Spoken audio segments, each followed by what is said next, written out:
подкаст «Поговорим» с Вероникой Никитенко. Живые беседы и ответы на все ваши вопросы. Слушай, размышляй, подписывайся, открывай новые горизонты вместе с нами. Друзья, всем привет! Добро пожаловать в новый выпуск подкаста «Поговорим». С вами я, Вероника Никитенко. И сегодня мы будем разговаривать на крайне актуальную и очень непростую тему. Выдуманные отношения, придуманные отношения, иллюзорные отношения. Отношения, которые вроде бы есть, но вроде бы их на самом деле не существует. В современном мире, где технологии проникают во все сферы нашей с вами жизни, такие виртуальные отношения становятся все более распространенными. Мы поговорим о том, почему люди предпочитают такие отношения, действительно ли это отношения, как наши иллюзии и нереалистичные ожидания мешают построению нашей счастливой полноценной жизни. И почему многие мужчины так и не переходят, в конце концов, от реальной переписки к каким-то реальным встречам. Также мы затронем важные вопросы. Что же делать, если очень хочется любви, но ее нет? И как вести себя так, чтобы не оттолкнуть человека, который вам действительно подходит? Это будет очень познавательный и интересный разговор, который, надеюсь, поможет многим из вас разобраться в своих чувствах, своих потребностях и понять, действительно ли вы находитесь в отношениях или все это плод вашего воображения. Ну что, давайте начинать. Что же такое выдуманные отношения?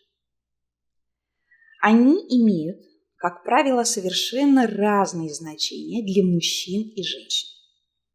Для женщин это возможность идеализировать образ партнера, представлять себе, что прямо сейчас у нее находятся отношения с самым лучшим, самым подходящим для нее мужчиной на этой планете. Этот мужчина полностью соответствует ее мечтам и ожиданиям. Он дает ей ощущение безопасности, он дает ей чувство эмоциональной поддержки. То есть в своих фантазиях женщина строит прямо сейчас пару с человеком, с которым она действительно наконец-таки может быть счастлива. Если говорить про мужчин, то для мужчин такие отношения прежде всего способ избегать реальной ответственности и любых обязательств. Такие отношения дают им возможность сохранять комфорт и контроль над ситуацией. Очень тонко и точечно вести свою партнершу, женщину, именно в то русло, которое для них интересно и является в данный момент предпочтительным. Очень часто такие выдуманные отношения прежде всего, конечно же, встречаются в формате переписок. Люди могут знакомиться совершенно случайно, это может быть какое-то случайное знакомство, это может быть какое-то осознанное знакомство где-то в приложениях для знакомств или на сайтах для знакомств. И какой точкой, стартовой точкой является возникновение такого партнерства? Некая пауза в жизни женщины. Мужчина может иметь множество таких виртуальных отношений, и женщина не будет об этом догадываться до какого-то момента, возможно, времени. В большинстве случаев женщины не догадываются об этом вообще, просто потом они сталкиваются с историей, которая называется расставание, и, в общем-то, этот опыт заканчивается. Начинаются страдания о том, что вот, дескать, я настолько к нему прикипела, и теперь вот я осталась одна по причине какой-то. Да? То есть какой-то причиной может быть реально существующая причина, чаще всего никаких реальных существующих причин на самом деле не существует. Есть выдуманная причина. И в реальности, на самом деле, просто отсутствие всяческого интереса для продолжения контакта со стороны мужчины. То есть ему становится неинтересно, либо он находит для себя какую-то новую жертву подобных переписок, и дальше начинает уже контактировать и общаться непосредственно с ней. Так вот, почему вообще возникают такие истории? Когда мы знакомимся с людьми, и вдруг, сами того не понимая, оказываемся втянутыми в какую-то пару. Во-первых, Чем отличаются отношения реальные от отношений выдуманных? Тем, что в реальных отношениях вам придется договариваться со своим партнером или со своей партнершей о том, как именно вы будете жить вместе или встречаться. То есть в вашей жизни появляется человек с желаниями, потребностями, эмоциями, с которого вам приходится считаться. То есть в некоторых случаях это происходит очень легко и, по сути, безболезненно.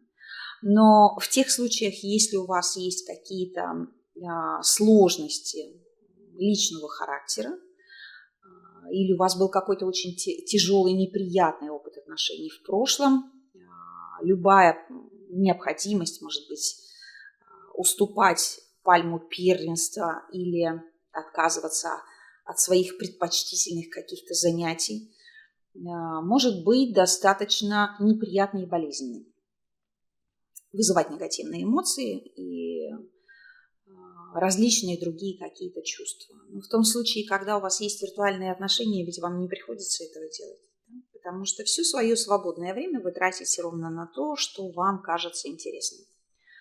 А формат этих отношений дает вам возможность просто создавать внутри себя иллюзию о том, что у вас кто-то есть. Вот. Давайте попробуем окунуться в мужскую составляющую подобных отношений. Почему это прежде всего удобно для мужчины? Во-первых, вы доступны для общения в любое время и в любом месте. Как правило, когда вы находитесь в таких отношениях, то ваш контакт зависит исключительно от желания мужчины контактировать с вами в настоящий момент времени и от невозможности, вашей, естественно, невозможности отказать ему в этом контакте. То есть он будет писать вам ровно тогда, когда он готов и когда он хочет. Когда вы будете пытаться вывести его в зону видимости, да, пообщаться, поговорить, там, не знаю, обменяться мыслями, эмоциями, то вы будете наталкиваться либо на глухое молчание, человек не отвечает вам вообще, либо вы будете слышать что-то такое, что я сейчас не могу там говорить, я занят или что-то еще. А бывают еще и такие случаи, когда женщины откровенно слышат какое-то хамство оскорбительное в ответ. Типа, ты что мне тут сейчас пишешь или звонишь, что ты меня там тревожишь. И все. Это начинает создавать такую вот бурю, эмоциональный вихрь, когда женщина, уже подсевшая на крючок этих эмоциональных качелей, не до конца понимает, что же происходит, что я сделала такого. То есть классическая такая абьюзивная тема отношений с человеком-манипулятором, который создает вокруг себя объекты, прямо-таки выращивает, как агроном выращивает помидоры, так и мужчина, находящийся в таком контакте, выращивает для себя помидорчик в виде женщины, который должен давать ему эмоции и ощущения какой-то его исключительности и значимости. Вообще должен давать ему чувство своей собственной востребованности. Вот.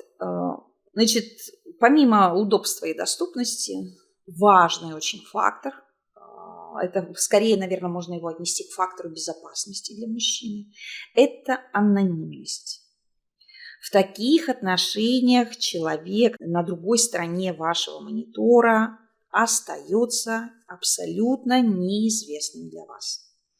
Даже если вы что-то знаете о нем, все равно какие-то очень важные аспекты его личности, его жизни остаются для вас сокрытыми. Самое важное, что для вас остается сокрытым, это возможность видеть живую мимику человека во время диалога, ощущать его язык тела и получать отклик от своих сенситивных чувств, который дает вам подтверждение, все ли с этим человеком в порядке. Все ли в порядке вообще с вашими отношениями? Действительно ли вы находитесь сейчас в контакте с таким человеком, который хочет с вами находиться или нет? Эта анонимность очень важна для человека, у которого есть какие-то психологические комплексы, потому что она позволяет сохранять ему, знаете, такой идеальный образ человека, который не может быть собой в реальной жизни. То есть, когда мужчина общается с восторженной женщиной, восторженно имеется в виду, что она восторгается его образом, она говорит ему какие-то комплименты в ответ на его послание, то есть это же прям настоящая НЛП такая технология в прямом смысле получается. Человек сначала вводит вас очень мягко в контакт, располагает вас к себе, а когда женщина находится одна долгое продолжительное время, тем более если у нее есть какие-то внутренние эмоциональные сложности, она очень быстро покупается на эти вещи. Любые интернет-мошенничества по выманиванию денег и прочих вещей проходят по стандартной схеме. По этой же самой схеме рождаются и виртуальные отношения. Сначала вы чувствуете внимание к себе, как только человек на том конце ощутил, что вы включились в этот контакт, тут же идет обрыв соединения, так сказать. И уже начинается натуральная игра манипулятора, когда он будет толкать вас то к себе, то от себя, то к себе, то от себя. Эдакие шизофренические послания «стой там, иди сюда». И каждый контакт разрушает вашу психику, каждый контакт разрушает вашу уверенность в себе, каждый контакт будет погружать вас в какие-то очень неприятные эмоциональные состояния, в том числе, может быть, касающиеся ваших прошлых отношений. И, по сути, в конечном итоге, в лучшем случае вы просто вовремя опомнитесь и прервете эти отношения, выйдя из них в нормальном, хорошем состоянии, а в худшем случае вы пойдете, может быть, даже в терапию и будете какое-то время ходить в терапию, дабы научиться не попадать больше в такие жизненные перипетии, идя на поводу своей потребности быть любимой. Потому что в такие отношения женщин вводит непотребность действительно в каких-то реальных отношениях. Прежде всего здесь отсутствие признания. Отсутствие признания. Вам хочется быть признанной, вам хочется быть замеченной, вам хочется быть любимой, и вы готовы подкармливать эту потребность иллюзорную именно за счет вот такого коннекта. Вот. Значит, если говорить об отсутствии обязательств, у нас, к сожалению, порочная сложилась такая вот история с обязательствами в сфере реальных отношений. И она, кстати, касается любых стран. И в постсоветских странах мужчины не очень-то хотят какие-то брать на себя обязательства. И в странах Европы, и в США очень многие мужчины стремятся любыми путями избежать любых обязательств. Но надо понимать разницу между обязательствами. Да? Во-первых, если мы говорим о человеке абсолютно здоровом внутренне, то мужчина с радостью, с превеликим удовольствием берет на себя любую заботу о женщине, которую он любит. Потому что ему хочется ее радовать за счет этих обязательств. Его мужская самоценность, осознание своей исключительности постоянно растет, становится выше. Потому что если это действительно хорошие какие-то реальные отношения, то точно мужчина сделает все для того, чтобы его женщина была счастлива, равно как и женщина сделает для своего мужчины все, чтобы он был счастлив. Но когда речь идет об отношениях, которые для мужчины изначально не предполагаются как в будущем какие-то семейные или длинные, глубокие, любовные, то, естественно, тема любых обязательств отходит на второй план. Поэтому очень часто мы в компаниях с девочками раньше обсуждали историю, что хочешь проверить, что за человек находится перед тобой, и вообще хочет ли он о тебе заботиться, или действительно ли он тебя рассматривает как персону, которую хотел бы ввести в свою жизнь на постоянной основе. Попроси у него денег или создай для себя какую-то проблему. Вот тот мужчина, который с радостью, с распростертыми объятиями побежит решать вашу проблему, даже если она выдуманная, или с легкостью и с радостью предложит вам взять его деньги на решение ваших проблем, Это, в принципе, нормальный человек, который действительно относится к вам как к женщине, о которой ему хотелось бы заботиться и с которой ему хотелось бы отношения строить. Но когда у мужчины нет цели строить с вами семью, строить с вами что-то серьезное, то ни о каком решении ваших проблем в принципе не может быть и речи. То есть в лучшем случае человек просто пообещает и отморозится, а в худшем случае человек скажет вам что-нибудь, типа там а-ля «я не хочу быть удобным». Да? Но при этом будет требовать от вас любви и внимания, собственно. То есть он будет требовать от вас такого же отношения, какое было и до того момента, когда у вас возникли проблемы. И если по какой-то причине это отношение будет нарушаться, то тут же будет включаться эдакая история воспитателя, педанта, который будет учить вас жизни. Говорить, что вам нужно делать или что вы делаете не так, будет находить у вас какие-то недостатки, какие-то изъяны. И при этом человек будет продолжать вести параллельное общение с какой-нибудь новой жертвой. Или, может быть, не может быть, а, как правило, уже с новой жертвой. Потому что у таких отношений есть всегда какой-то срок, когда мужчина показывает истинное свое, так сказать, лицо и дает полностью понять женщине, что он из себя представляет. В этот момент отношения либо распадаются, либо что-то происходит другое, и начинает уже искаться какая-то новая жертва, чтобы заменить то, что уже надоело. Но это я говорю сейчас о таком типе общения, когда вы общаетесь и контактируете с человеком не совсем здоровым, да, с психологической точки зрения не совсем здоровым. Но ведь есть еще и нормальные люди, абсолютно нормальные, которые ведут с вами коммуникацию в очень экологичной манере, назовем это так. То есть человек равноценно вместе с вами включается в коннект, в общение, дает вам возможность почувствовать себя нужной, желанной и, в свою очередь, всячески как-то культивирует ваш тонус. Но, как правило, такие отношения больше похожи именно на дружеское взаимодействие. Да, другое дело, что женщины очень часто путают дружеское взаимодействие с любовью. Им начинает казаться, что если вот мужчина общается с ней в такой манере, значит, наверное, все-таки у меня есть какой-то шанс, или, может быть, у нас есть шанс вообще у нас построить пару, начать любить друг друга вечно. В общем, везде иллюзии. Везде иллюзии, везде нереалистичные ожидания, потому что очень-очень хочется любви. И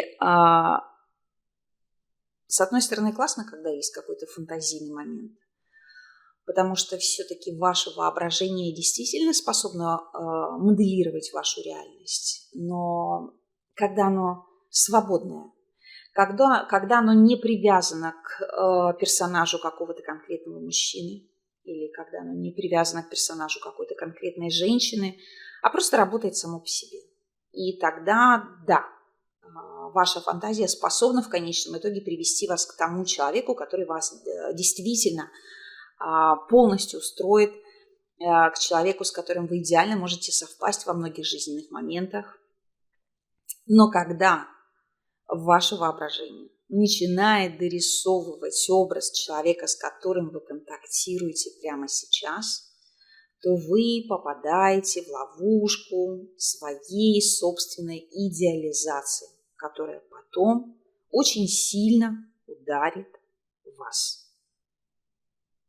Но прежде чем мы перейдем к следующему моменту нашей сегодняшней беседы, я хочу затронуть еще два важных аспекта, которые очень важны для мужчины. Это безопасность и чувство контроля. Все они в конечном итоге выходят из темы анонимности. То есть в реальных отношениях мужчина, имеющий проблему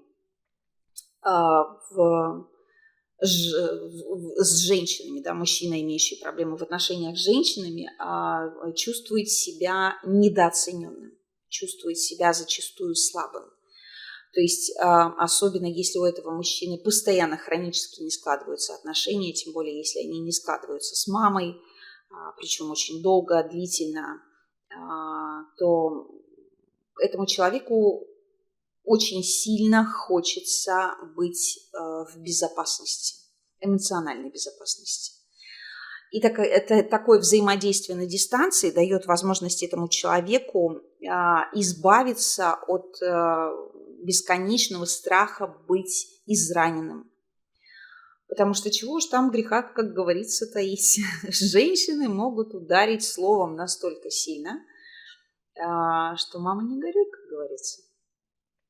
И если у мужчины какие-то есть психологические проблемы, то самое страшное, что может быть для него, это ситуации, где женщина словами бьет его в самые уязвимые его места, может быть, выражая какое-то свое негодование, может быть, не знаю, стремясь тоже его как-то подчинить себе. И это становится непереносимым чувством. Потому что сам по себе, если мы говорим о чувстве стыда, это одно из самых тяжелых чувств для любого человека, которое вынести достаточно сложно. Поэтому вопрос безопасности в таких отношениях для мужчин работает полностью. Вы знаете о нем только то, что вам нужно знать.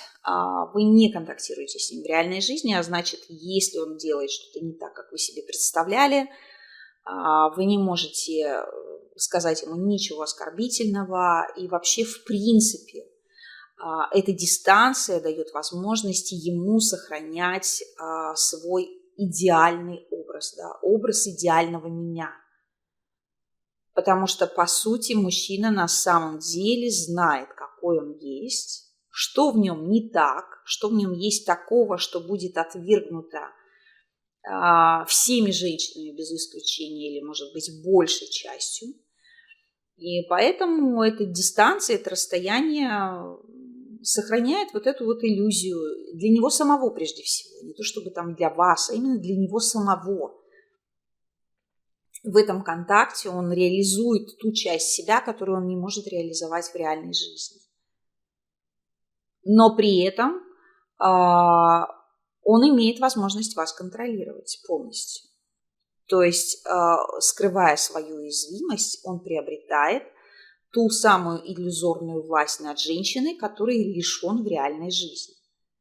То есть, если в реальной жизни такой человек, попадая в некий конфликт с женщиной, не может словесно парировать и чаще всего может переходить именно к каким-то физическим, может быть, действиям или вообще к отсутствию их, то в таком дистантном общении человек очень четко расставляет для себя внутренние приоритеты и становится на сторону агрессора, который не просто чувствует, что он право имеет заниматься нравоучениями, но еще и очень четко как-то в любой момент времени, любые какие-то ситуации, в которых вы проявляете некую женскую, может быть, гибкость, он воспринимает как повод и как попытку нанести вам какой-то удар. То есть в большинстве случаев контакт у женщины идет именно с такими мужчинами. Я повторюсь, что мы сейчас не говорим о дружеском коннекте, который многие женщины воспринимают как реальные любовные отношения. Мы говорим именно о тех ситуациях, где женщина общается с мужчиной, и между ними устанавливаются отношения, которые начинают разворачиваться в плоскости «я тебя люблю», «доброе утро», «доброй ночи», что-то еще. Но при этом никаких реальных предпосылок для встречи этих людей нет. Вот это, наверное, самый главный критерий того, что нет предпосылок для встречи. Опять же, почему очень часто бывают такие ситуации, когда вы договариваетесь о встрече, если вы живете где-то рядом, и мужчина внезапно в последний момент встречу вашу отменяет. И так может происходить несколько раз. Именно поэтому, потому что когда вы встретитесь, он точно понимает, что ваша иллюзия будет разрушена, что вы увидите перед собой совершенно другого человека и однозначно, бесповоротно примите решение о прекращении всяческого контакта. И в этом случае человек останется один. Да, иногда бывают такие ситуации, когда вы общаетесь с мужчиной абсолютно, ну, скажем так, здоровым. Да, то есть у него нет каких-то маниакальных наклонностей, там, нет высокого уровня агрессии или мизогинии, а есть какой-то физиологический комплекс, да, предположим, последствия какой-то травмы родовой или реальной, или что-то еще может быть. И в этом случае человек может бояться реальной встречи, потому что может бояться, что вы его оттолкнете. Но вам нужны такие вообще люди, боящиеся?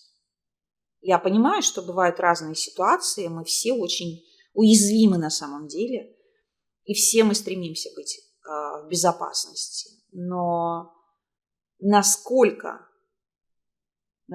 комфортно вы будете чувствовать себя с человеком, когда вы будете понимать, что ваши отношения так или иначе начались не договорок, а может быть и с откровенной лжи. Иногда бывает и такое. Поэтому такие отношения дают человеку не только возможность контролировать течение вашего контакта, да, направлять его в какое-то русло, но прежде всего дают возможность контролировать вопросы своей личной уязвимости. Если ты далеко, если ты не рядом, ты меня никогда не ранишь. Мы уходим на короткую паузу. Не переключайтесь. Можно быть полностью довольным своей жизнью. Можно искать себя, можно искать кого-то другого. А можно остановиться и послушать нашу трансгрессивную медитацию и полностью снять все накопившееся напряжение. Хочешь быть счастливым? Будь им. Хочешь узнать о себе что-то новое? Развивай свое образное мышление вместе с нашими медитациями. Это полноценное звуковое путешествие в Марианскую впадину твоего «Я». Ты найдешь там умиротворение, релаксацию, инсайты и многое другое. Выбери медитацию на свой вкус или закажи индивидуальную только для себя. С вами снова Вероника Никитенко и подкаст «Поговорим». Итак, иллюзии. Иллюзии – нереалистичные ожидания. Наша проблема, наш бич, история, из-за которой мы постоянно попадаем в ситуации, дурная голова ногам покоя не дает. Как связана наша потребность в отношениях и наше иллюзорное восприятие любви с тем, что мы не можем найти себе подходящего партнера, а выбираем вот такие отношения на расстоянии. Основная проблема, на мой взгляд, заключается в том, что большинство женщин имеет очень развитую фантазию. Мужчины тоже обладают воображением, но тем не менее у них эти процессы происходят несколько иначе. Не так, как они обычно происходят у женщин. Женщина придумывает в своей голове некую сказку, историю. Из-за этой сказки, из-за этой истории, а также из-за своих требований или зачастую нереалистичных ожиданий, встретить подходящего человека в реальном мире становится очень тяжело.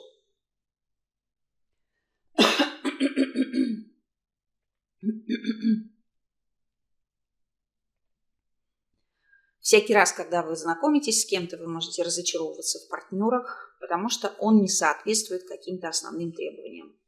Какие основные требования обычно женщины озвучивают? Не мне вам, как говорится, рассказывать, потому что вы знаете, какие у вас требования.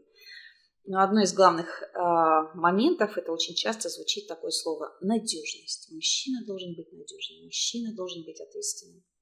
Мужчина должен зарабатывать. И очень мало кто из женщин на самом деле думает о том, что в отношениях в большинстве случаев они ищут не размер капиталовложений, потому что если говорить о деньгах, то здесь как раз ситуация совсем другая, когда вы ориентированы только на деньги, то вы подходите к поиску партнера, акцентируя внимание только на размере его кошелька и на его способности обеспечить вам какой-то безбедный быт или обеспечить вам развлечения, подарки, что-то еще.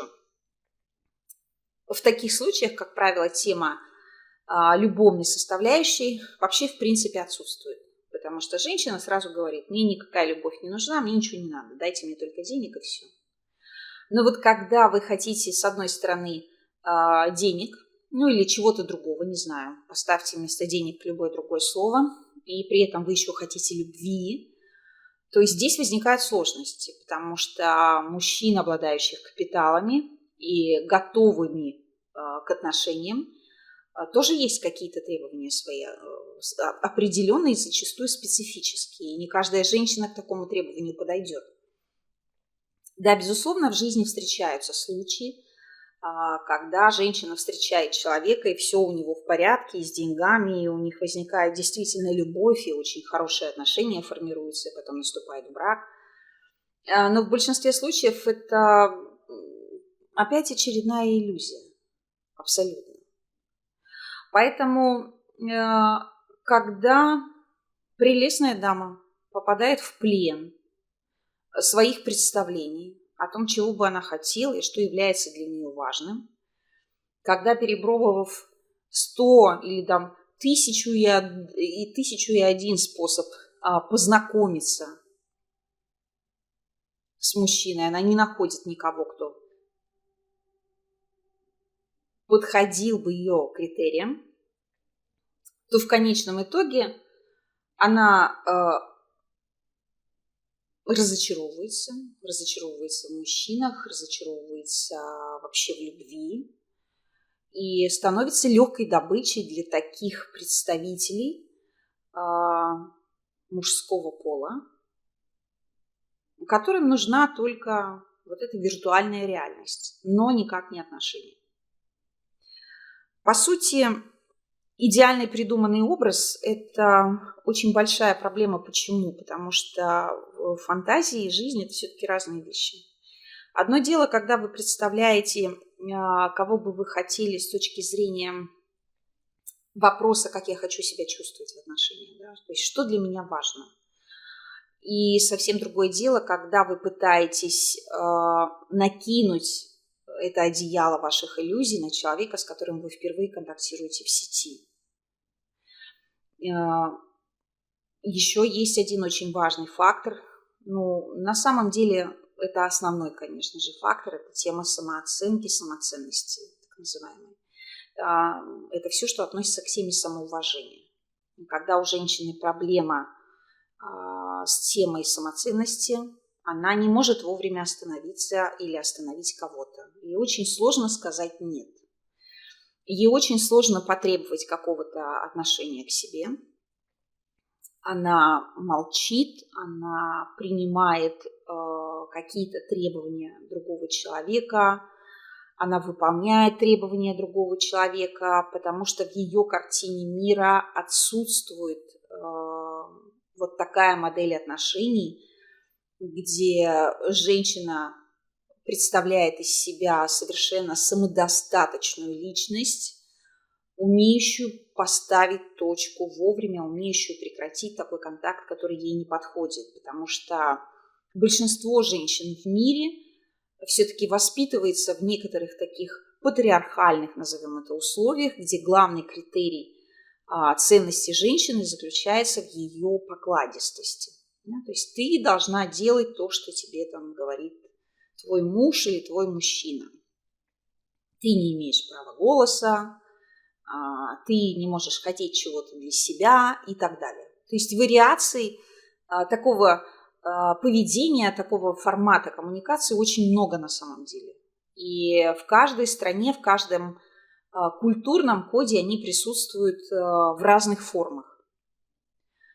Поэтому, когда вы познакомились с каким-то мужчиной, первое, на что нужно обращать внимание, насколько вам комфортно во время контакта с этим человеком, насколько этот человек действительно заинтересован в вас. А как понять вообще, мужчина заинтересован в вас или нет? Очень просто. Ему интересно, что вы думаете, что вы чувствуете, что вы делаете. С радостью ли он говорит о вас? С радостью ли он рассказывает вам о себе? Без вопросов, легко, естественно. Если нет никакого энтузиазма в том, кто вы, что вы, если человек просто задает вам какие-то дежурные вопросы, не только в начале знакомства, потому что когда мы говорим о начале знакомства, задавать дежурные вопросы, расскажи мне там о себе, это нормально. Это такой этап, когда вы узнаете какие-то самые простейшие, очевидные вещи друг о друге. Но когда стадия первого знакомства у вас прошла, человек все время задает вам какие-то вопросы, но при этом вас оставляет с чувством недосказанности о себе, это повод насторожиться и остановиться. Опять же, возвращаясь к теме идеального образа, нужно понимать, что идеальных людей на свете нет, и вы тоже, в свою очередь, не идеальны. И почему возникает разочарование? Именно потому, что тот человек, которого вы видели в самом начале вашего контакта, и который в процессе вашего контакта начинает в той или иной степени раскрываться, вы видите, может быть, реальную суть, и это вызывает в вас чувство сожаления. Ох, блин, это опять не то. В этот момент времени, если это не то, действительно совсем плохо, вы можете поставить точку и выйти. Если это не то всего лишь потому, что вы в себе что-то напридумывали, вот он реальный человек, то здесь можно остановиться и опять же обратиться к теме, насколько мне комфортно. Потому что в большинстве случаев разница между реальностью и иллюзией заключается именно в том, готовы ли вы свою иллюзию принять. Что вы себе что-то выдумали, что вы что-то хотели для себя другого, и остановиться с мыслями о том, что все-таки, несмотря на отличие этого человека от моей иллюзии, он все равно интересен, и я хотела бы продолжать с ним общаться. Но в большинстве случаев же так не происходит. То есть есть только иллюзия и умирание этой иллюзии. Мужчина, который изначально втягивает вас в манипулятивные отношения через переписку, ему вообще наплевать, кто вы и какая вы. То есть это вторичный вопрос, что вы чувствуете, что вы из себя представляете, потому что главная цель для него в этих отношениях – это просто получать какие-то определенные эмоции от вас. Какой-то эмоциональный отклик, который будет давать ему ощущение своей собственной востребованности. Вот. А у женщин-то история в большинстве случаев другая, потому что женщины так или иначе входят в любой контакт с потребностью в любви. Что вот, может быть, этот человек, это действительно тот человек, с которым у меня сложатся какие-то хорошие отношения. Наконец-таки я встретила кого-то. Миллионы случаев на самом деле в мире происходят каждый день, когда женщина с пеной у рта доказывает своему собеседнику, что у меня с этим человеком отношения. Но при этом она этого человека ни разу не видела вживую. Этот человек не проявляет ни малейшей потребности заботиться о ней, не предлагает ей там встреч, не предлагает ей перейти в плоскость реальности и так далее. И вообще, в принципе, женщины очень часто становятся в позицию мужского адвоката и начинают его оправдывать. Цель этих оправданий, как правило, одна – избежать боли от осознания того, что на самом деле все, что происходит у меня сейчас, это не более чем выдумка. И избежать понимания того, что я купилась на что-то. Но лучше вы признаете, что вы купились, или вы придумали себе все. И таким образом сохраните свою психику, и опять же дадите себе шанс все-таки на основе этого опыта, в том числе встретить какого-то подходящего человека, чем вы будете дальше продолжать играть сами с собой в эти игры, потому что в конечном итоге играете-то вы с собой, а не с какими-то другими людьми. Да? Можно убеждать кого угодно, что у вас отношения, можно убеждать кого угодно, что он вас любит, он вас хочет, но при этом вы-то все равно внутри себя будете чувствовать, что что-то не то. Что-то происходит не так, как я хотела. Что-то выглядит совсем не так, как мне было нужно.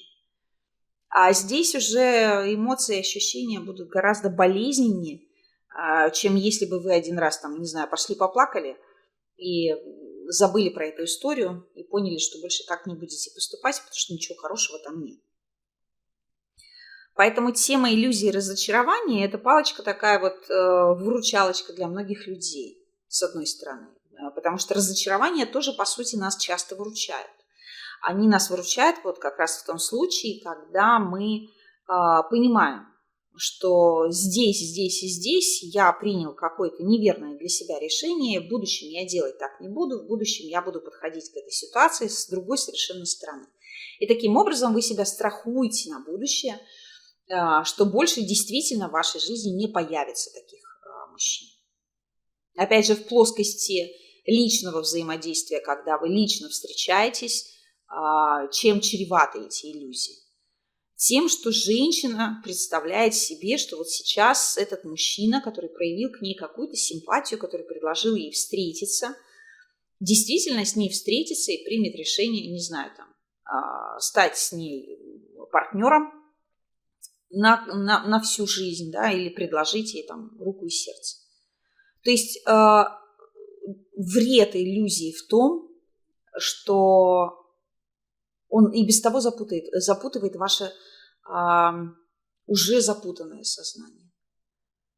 Он отталкивает вас от какого-то действительного реального счастья, потому что кормит вашу больную самооценку, дает вам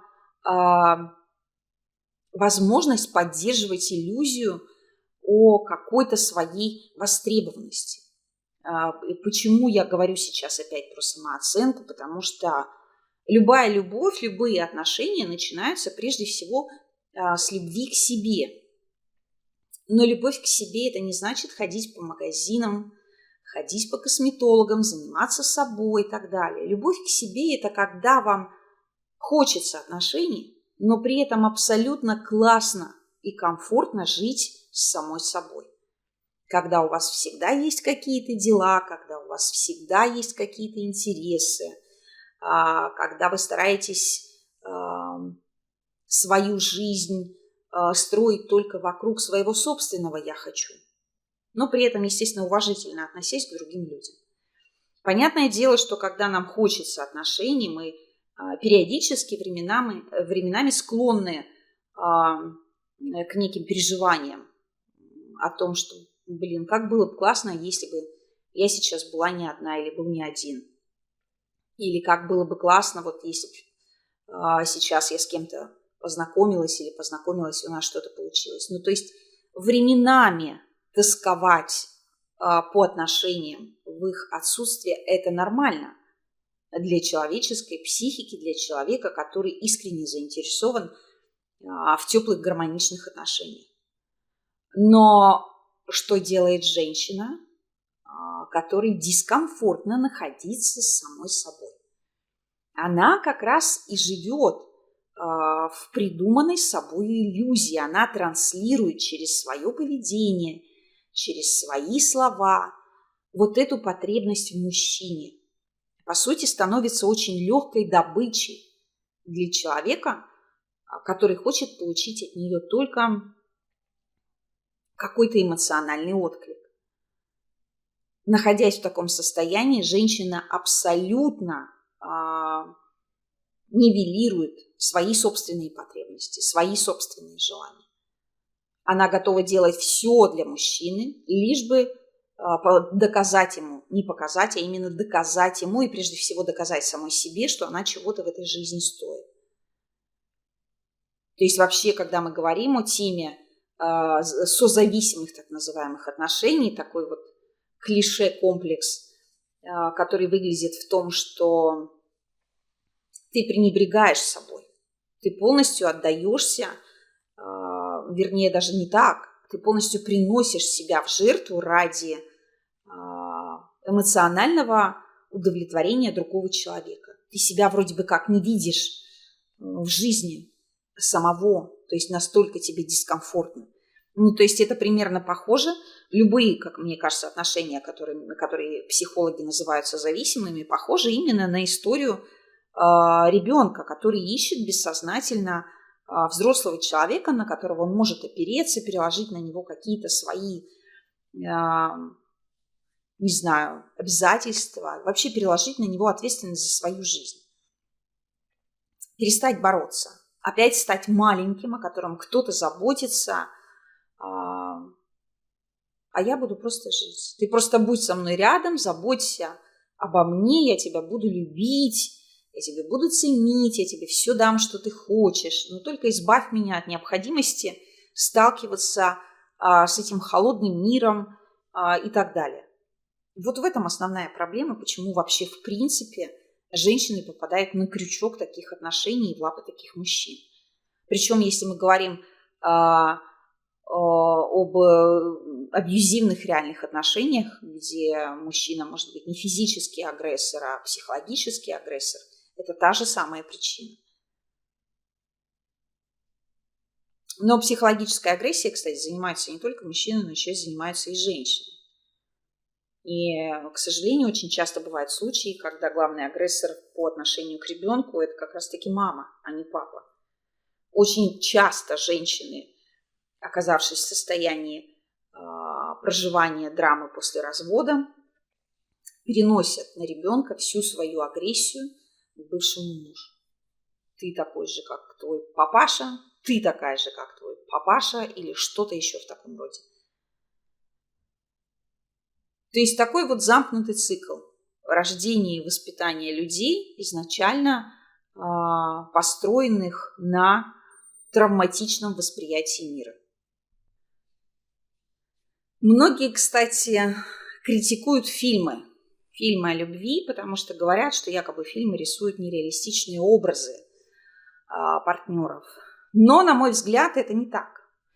Потому что в фильмах, как правило, показаны отношения, которые возможны только в том случае, если вы действительно встречаете подходящего для себя партнера. Потому что все-таки идеальные пары, идеальные семьи существуют. И вопрос идеальных взаимоотношений кроется как раз в абсолютном и тотальном принятии друг друга. Как хороших, так и каких-то не очень приятных сторон. И самое важное, секрет идеальных отношений кроется в общности интересов. Когда у нас общие интересы, когда у нас общие жизненные цели, когда вместо того, чтобы, не знаю, сделать что-то такое привычное для вас, что вы делали всегда, вы выбираете вместо этого своего партнера и делаете что-то общее, что интересно вам обоим. То есть вот такой вот аспект без перекосов должен присутствовать в жизни. Мы уходим на очередную паузу. Не переключайтесь. Иногда все мы нуждаемся в паузе, чтобы отдохнуть или прислушаться к себе, услышать ответ на важный вопрос, найти свой путь или убедиться, что вы уже идете по нему. Откройте для себя книгу «Мистические откровения на каждый день», сборник коротких философских и мистических сказочных посланий. Он станет вашим фарватером. Каждый день новый совет, новые откровения. Пусть ваша жизнь засияет новыми красками. Мистические откровения на каждый день – ваш личный проводник к счастью и гармонии. Пишите нам в Telegram по ссылке в описании к видео и получите отличного собеседника, который всегда будет рядом с вами. С вами снова Вероника Никитенко, и мы продолжаем наш подкаст «Поговорим». Итак, почему же все-таки мужчины так и не переходят к вопросу «а давай встретимся»? Потому что, опять же, пресловутая история, о которой мы говорили в самом начале нашего подкаста, это страх. Очень страшно встретиться с женщиной, которая увидит себя таким, какой ты есть, которая увидит себя не на фотографии 10-летней, а то и 20-летней давности, а увидит тебя таким, какой ты есть сейчас. Увидит, как ты одет, как ты двигаешься, как ты разговариваешь. Сложит о тебе какое-то свое собственное мнение. И в большинстве случаев, если у мужчины какие-то реальные есть личные сложности, личные проблемы, то женщина может после этой встречи прервать всяческий контакт и больше никогда не встречаться. То есть таким образом оттягивание встречи – это история про возможность удержать эту женщину рядом с собой, удержать эту иллюзию отношений рядом с собой и не остаться в одиночестве. Потому что все-таки мы много уже говорили и в прошлые программы и сейчас о том, что для каждого человека тема любви и отношений – это первичная потребность. Да, многие люди говорят, что мне не нужны никакие отношения, мне комфортно с самим собой.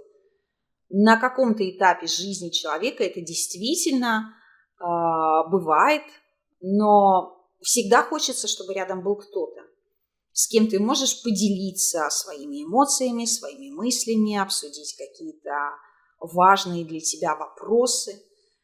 И когда ты понимаешь, что риск расставания после личной встречи чрезвычайно велик, конечно же, ты будешь пытаться избежать этой встречи как можно дольше. Найти любой предлог, чтобы не встречаться. Найти любую возможность, чтобы объяснить, почему эта встреча в настоящее время невозможна. И именно поэтому большинство мужчин так и поступает, говоря о том, что я не могу. Это как в том меме, да? Я бы себя сейчас так бы полюбил, так полюбил. И она ему пишет адрес, а он говорит, ты просто поверь. Вот это та же самая история. Потому что на словах мы все, как говорится, Дон Кихоты. Вот все. А когда дело доходит до реальных действий, то тут включается тема восприятия. Мы воспринимаем человека почему эти виртуальные отношения настолько цепляющие, почему так сложно иногда из них выйти.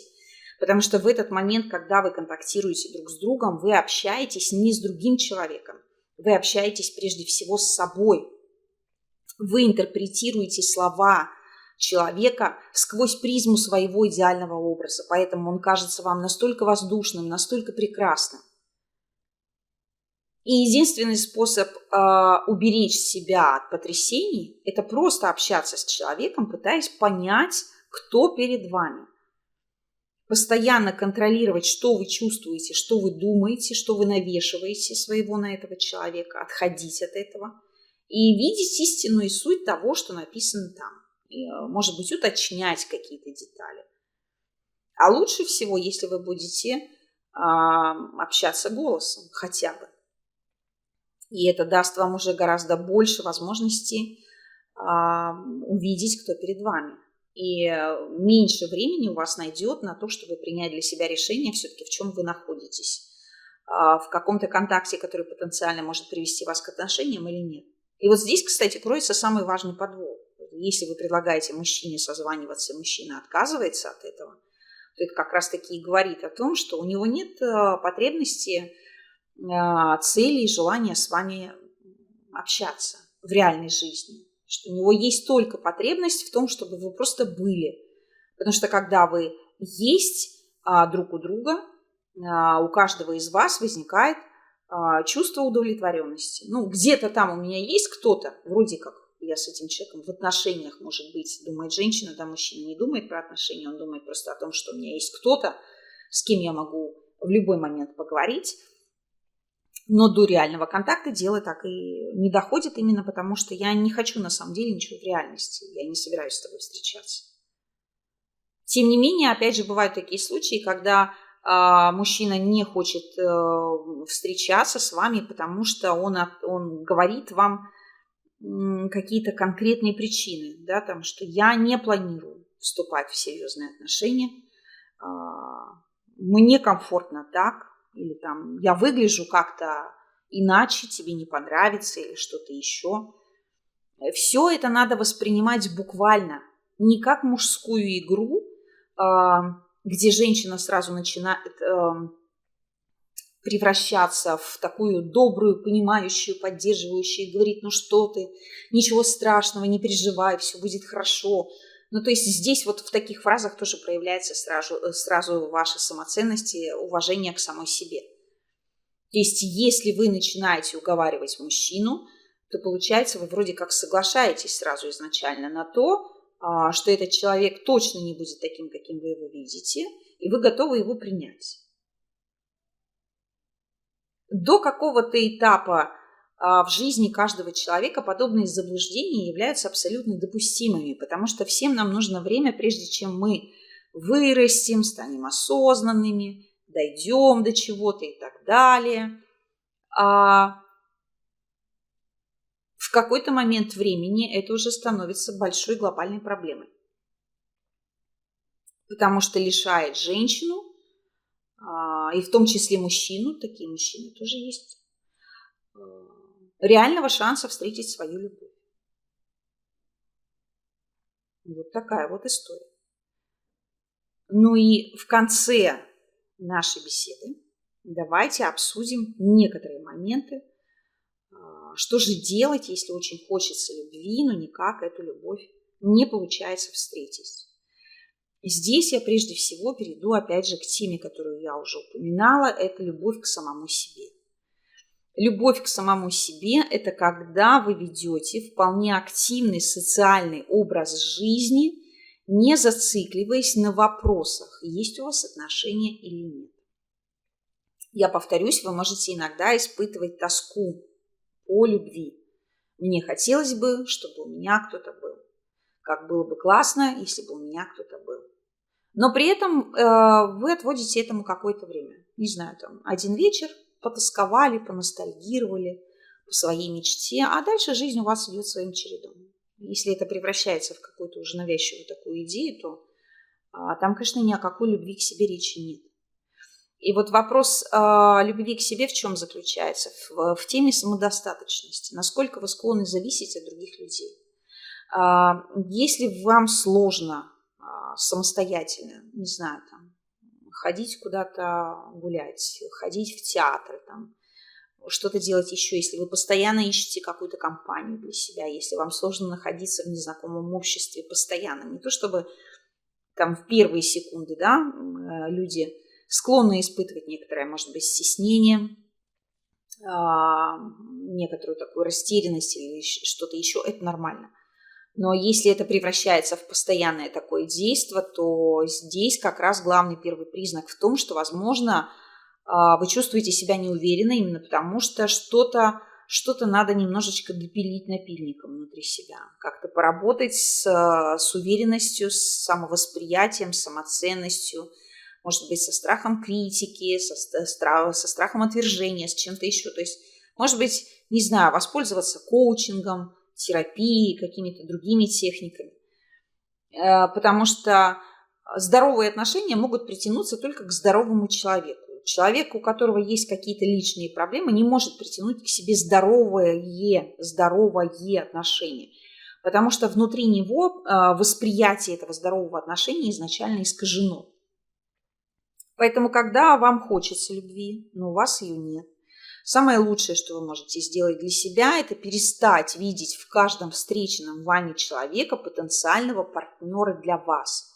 Когда вы перестаете быть одержимыми самой идеей любви и отношений. Когда вы просто полностью все свое внимание переключаете исключительно на развитие своих личных интересов. Не знаю, ходите на танцы, изучаете языки, посещаете какие-то выставки и так далее. Когда вы делаете это не для того, чтобы найти мужчину, а просто потому, что вам хочется с кем-то пообщаться, то есть хочется какого-то социального контакта. Потому что в конечном итоге, если мы начинаем разбирать истории каких-то отношений действительно удачных, счастливых, то они, в общем-то, пропорционально делятся на две части. Большую часть из которых занимают как раз-таки совершенно случайные спонтанные встречи на каких-то социальных мероприятиях. И вторую, самую маленькую часть занимают именно те встречи, где люди познакомились друг с другом на сайте знакомств целенаправленно. Да? То есть мужчина и женщина искали целенаправленно для себя партнера. И вот они нашли такого человека, который абсолютно совпал с их интересами. Ну, чаще бывают такие случаи, когда находят человека, который вообще нифига не совпадает с их интересами, но просто возникает какая-то страсть и стихийная, так сказать, влюбленность. И потом эти отношения приходят к тому, что мужчина вроде как хотел бы отодвинуться, а уже отодвинуться не получается. И он в силу там своего благородства или чего-то другого все-таки делает женщине предложение, а в конечном итоге брак их превращается во что-то очень, не знаю, такое странное. Поэтому, желая найти отношения, ищите для себя именно социальной реализации своих собственных интересов. Или в том числе, если у вас есть какие-то знакомые, у которых есть свободные люди, не обремененные отношениями, ничего ужасного нет в том, чтобы сказать, что, ребята, я хочу встретить партнера, там, не знаю, или человека по интересам, или любимого человека, любовника. Дескать, познакомьте меня вот с кем-то, если у вас кто-то есть. Опять же, познакомьте не в том контексте, что вы сразу в этого человека будете там, не знаю, впиваться когтями, а именно познакомьте, чтобы мы просто пообщались. И если мы совпадем в чем-то, значит, между нами сложатся какие-то отношения. А если не совпадем, ну так, слава богу, ничего страшного. Ничего страшного вообще.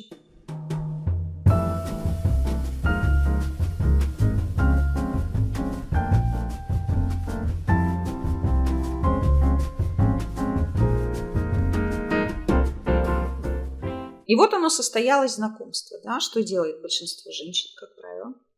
Мы сейчас о мужчинах не говорим, мы говорим только о женщинах. Они сразу в своей голове начинают критерии какие-то пристраивать к этому мужчине. Галочки у себя в этом чек-листе проставлять. И если хотя бы одна галочка не совпала, или тем более, если не совпало несколько галочек, так этот человек сразу должен испариться. Да? И такие вот отворот-поворотом. И это основная проблема, которая в конечном итоге приводит к тому, что в большинстве случаев женщины сами своими собственными руками отталкивают тех, кто действительно мог бы им подойти для отношений. Потому что у этого мужчины может быть не тот размер кошелька, у этого мужчины может быть не та одежда, не тот стиль, не тот автомобиль, что-то еще. Это социальные критерии, которые всего лишь говорят о том, что на самом деле женщина, может быть, она не понимает, а может быть, на самом деле она вообще не заинтересована, на самом деле ни в каких отношениях любовных. Она заинтересована только в поднятии своего статуса социального. Она хочет почувствовать себя женой успешного человека, но ни в коем случае не хочет любви. И вот он вам наглядный парадокс. Если вы хотите встретить мужчину, с которым вы будете чувствовать себя счастливой, почему я сказала счастливой, не знаю, ну да бог с ним, как говорится, вы должны обращать внимание на другие критерии. Насколько вам комфортно с этим человеком общаться. Потому что социальные отношения по расчету, так называемые браки, можно найти, в общем-то, наверное, достаточно проще и легче, нежели искренние какие-то любовные отношения, построенные на самоуважении и дружбе. Поэтому если для вас главной историей становится тема наличия капиталов или готов ли мужчина вас содержать, может быть, ваших детей, что-то еще, то вам точно не нужна любовь. Вы просто хотите денег, вы просто хотите какого-то социального статуса, но не любви. То есть в этом случае необходимо пересматривать критерии отбора потенциальных кандидатов и вращаться только в тех кругах, где вы можете с таким человеком познакомиться. Ну, не секрет, на многие экономические форумы и прочие мероприятия очень много приезжает и женщин, и мужчин для того, чтобы встретить для себя именно такого человека и уйти к нему на содержание или сделать что-то еще. Но надо понимать, что это тоже стоит денег. Вы тоже должны за это заплатить, потому что просто так в это общество вы не попадете, оно требует денег. Ну, по крайней мере, хотя бы денег на то, как вы будете выглядеть. И что еще нужно понимать в таких случаях? Что работа жены или подруги, или мужа, или друга, состоятельного человека оплачивается действительно очень хорошо. То есть вы можете получать дорогие подарки, вы можете получать квартиры, машины. Но вся эта работа приходящая, потому что рано или поздно на ваше место найдется кто-то другой. И в лучшем случае вы можете остаться владельцем всего того, что вам подарили, но в некоторых случаях вы можете потерять все, что у вас есть. Абсолютно все. И здесь возникает вопрос, стоит ли игра свеч в конечном итоге. То есть каждый должен выбирать для себя что-то свое, что-то такое, что нравится только вам.